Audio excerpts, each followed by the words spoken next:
Welcome back to GDT Tech Reviews. In this video we are going to do a detailed review and pick the top 5 best drones, 2022. So let us get started and the review based on our studies and small research. If you have any personal suggestion, do let us know in the comment section. If you are for the first time, don't forget to subscribe and click on the bell icon for more videos. We will be also providing affiliates link to purchase from Amazon. Kindly use to for best offers and purchase from anywhere in the world. So let's get started. The TELLO's body is made from a sturdy plastic and its 4 propeller arms are fixed in place.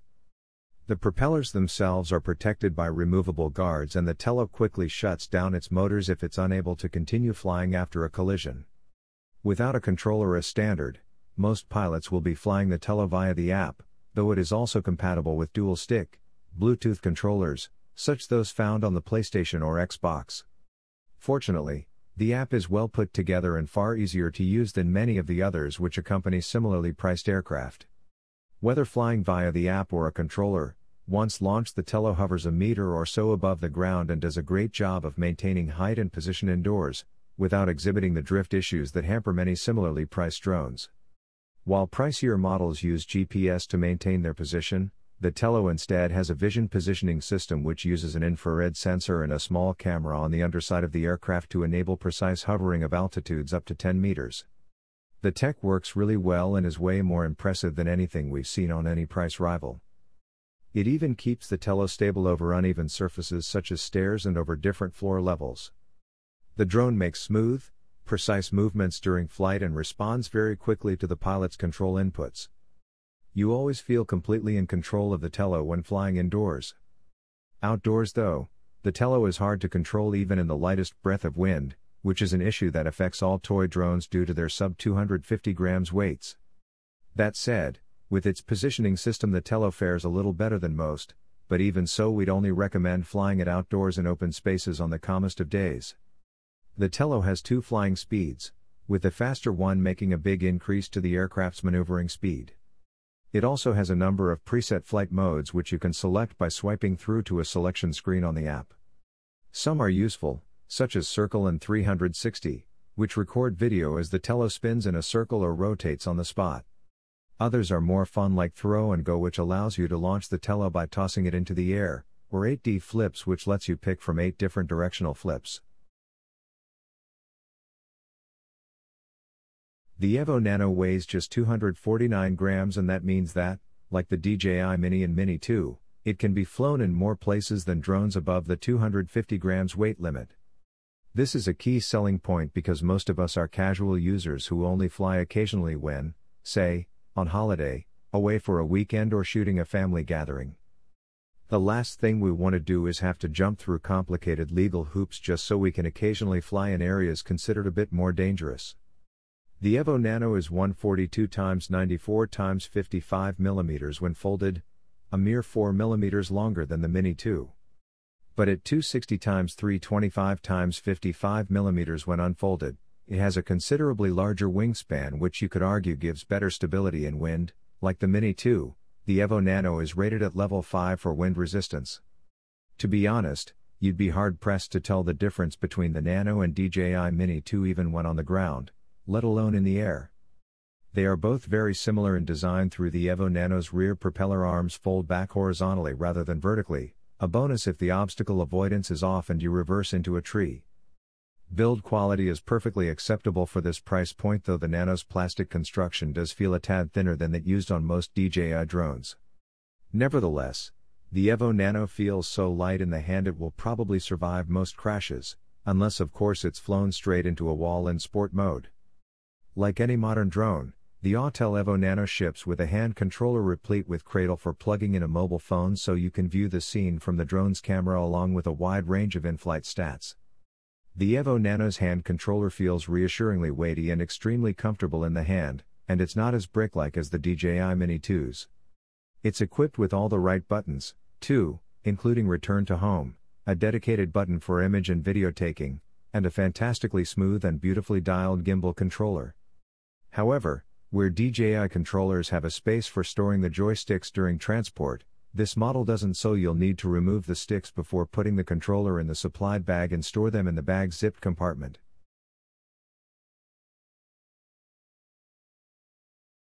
The MAVIC 3 follows the same design principles as previous MAVIC drones. This means the propeller arms fold inwards to make the drone much smaller and more backpack friendly when it's not in use, before folding out again in seconds when you're ready to get it airborne. Despite its darker paint job, the MAVIC 3 also has that distinctive, iconic MAVIC look and build quality. The folded dimensions of the MAVIC 3 are 212 x 96.3 by 90. 3 mm, while its unfolded size is 347.5 x 283 by 107. 7 mm. This makes it similar to the MAVIC 2 Pro when folded, with the unfolded size being slightly larger. The MAVIC 3's takeoff weight is 895 grams for the standard version and 899 grams for the Cine version.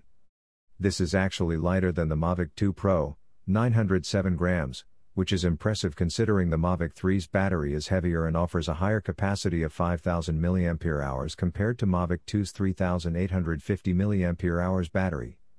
This time, the battery inserts into the back of the MAVIC 3 body, rather than into the top. While the battery is a key player in the MAVIC 3's improved flight time, some more efficient motors and propellers, alongside the drone's slightly reduced weight, help to increase flight times and provide a maximum speed of 47 miles per hour, 21 meters per second in sport mode. But those aren't the only design improvements, with the shape of the drone, camera and propeller arms all streamlined to reduce drag, which DJI claims adds up to a 35% improvement compared to the MAVIC 2 series. This is, of course, impossible to test, but flight times have certainly improved since the previous generation. The MAVIC 3 is a nimble drone that's much more responsive in flight than its MAVIC 2 predecessors. In this respect, it's actually more like the DJI Phantom 4 Pro V2.0. The controls are simply much more sensitive in both normal and sport modes, while Cine mode offers reduced control sensitivity and speed for smoother flights and more cinematic video footage. Flight is as nimble or subdued as you need it to be. While the MAVIC 3's features and price make it more suited to experienced drone pilots and professional content creators, it could also serve as an entry point for beginners thanks to its advanced safety features and the popular QuickShots flight modes.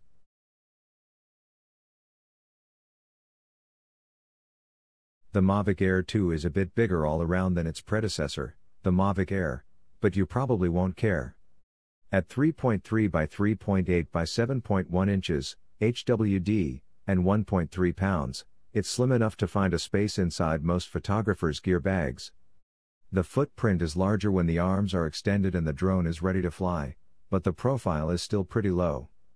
You may not be able to take off from a lawn if the grass isn't freshly cut, but you can typically find an appropriately flat patch of dirt or asphalt to launch. It's heavy enough to require registration for use in the US. The fee is a nominal $5.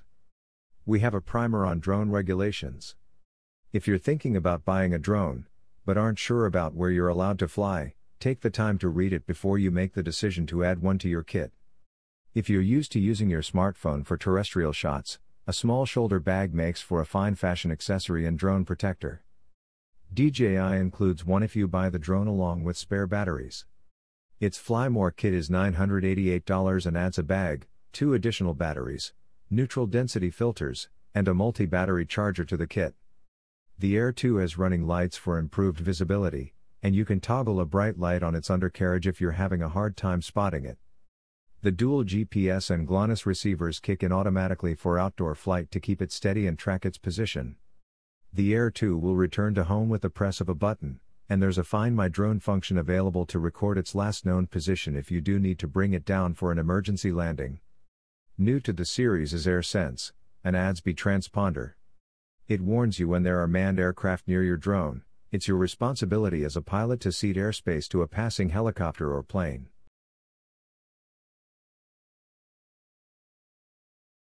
The Air 2S is small at just 180 x 97 x 80 mm when folded, and 183 x 253 x 77 mm when unfolded. It's barely any different to its predecessor, but that puts the folded length at 4 mm shorter than the MAVIC Air 2. And at just 595 grams, The Air 2S is just over half the weight of the DJI Mavic 2 Pro and just 25 grams heavier than the Air 2, which is very impressive considering its larger camera. The controller is the same as the one you get with the Mavic Air 2. Unlike the Mavic 2 Pro's controller, though, it isn't foldable and is larger with a weight of 393 grams. While it connects to the aircraft faster than the Mavic 2 controller, it, unfortunately, doesn't offer a simple screen showing basic flight and camera information. Without the folding arms to support a phone, the phone attaches to the top of the controller using a telescopic grip, and the control sticks are stored in rubberized sections at the bottom of the controller. It's a comfortable controller to use, but it's a shame it's larger and heavier than the Mavic 2 Pro and Mavic 2 Zoom's controller. Flying the DJI Air 2S is extremely easy, and indeed safe, thanks to the flight features that the Mavic series have become well known for. Whether you're an absolute beginner or a seasoned expert, the flight modes, automated video modes, collision avoidance and manual flight control provide as little or as much assistance as you need. The Air 2S features all of the camera functions you'd expect, including single shot, timed photo, EB, auto exposure bracketing, HDR, panoramas and hyperlapses. Plus, there's a new smart photo mode that records full resolution photos using scene analysis and deep learning to automatically choose the best of three options, HDR, hyperlight and scene recognition, for your photo. This is great for photography beginners who want to capture a high-quality image with minimum effort, but not so much for more advanced users.